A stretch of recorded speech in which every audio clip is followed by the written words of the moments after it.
Hello, now let's make buttered chicken sauce. Yung sauce niya is garlic, ginger, onion. Set natin sa butter. Tingnan natin yung ibang herbs. Nandito yung cumin, cardamom, masala, turmeric, peppers, cinnamon, and clove. Isut natin para yung aroma. Ayan. Huwag lang sunugin ha. Then, let's add cashew, fresh cashews. But, ni-roast ko siya. Malaking batch yung gagawin ko. So, ito na yung pinaka-cream niya. Yung cashews. Kaya, gusto ko yung madami. Yan. Kasi i-blend natin to mamaya. Actually, invento ko lang muna to. Like, gagayahin ko yung niluto ng friend namin. So, tansya-tansya lang. Wala akong tamang measurement. Depende sa taste. Itimplayin naman natin after. Pero, one thing for sure, na okay siya. Maging creamy because of the cashews. After ma-blend natin to, yun yung maging, ano yan, and then,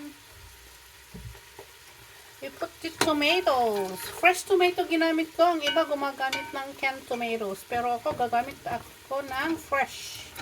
Ayan. Yan, lutuin natin ng konti. After this, palalamigin natin. Then, ibe-blend natin.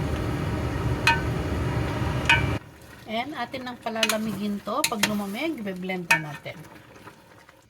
Ito yung na-blend na siya. That's creamy.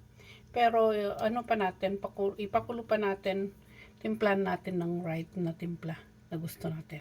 Now, we bring to slow fire para hindi masunog kasi cream na siya. And then, we put plain yogurt. Plain yogurt. Yan. Panimpla. Pero, first, konti lang muna. And then, titimplan nyo.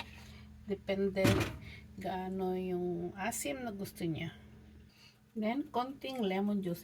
Dinagdagan ko konti yung ano sa cinnamon niya. Gusto ko yung aroma ng cinnamon and lemon to. To balance yung asim-asim. Yan. Ayan. Mainit na siya. Final touch. Dun sa lemon. Ito depende sa taste. If you want it a little bit sour or strong sa herbs, you can add nyo yung ibang like yung clove. Medyo mano yung flavor nun. And yep, yogurt and lemon. This is our butter chicken sauce.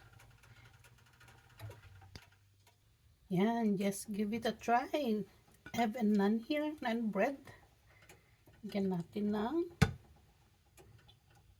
try natin. Sausawan ng bread kasi yan. Very good.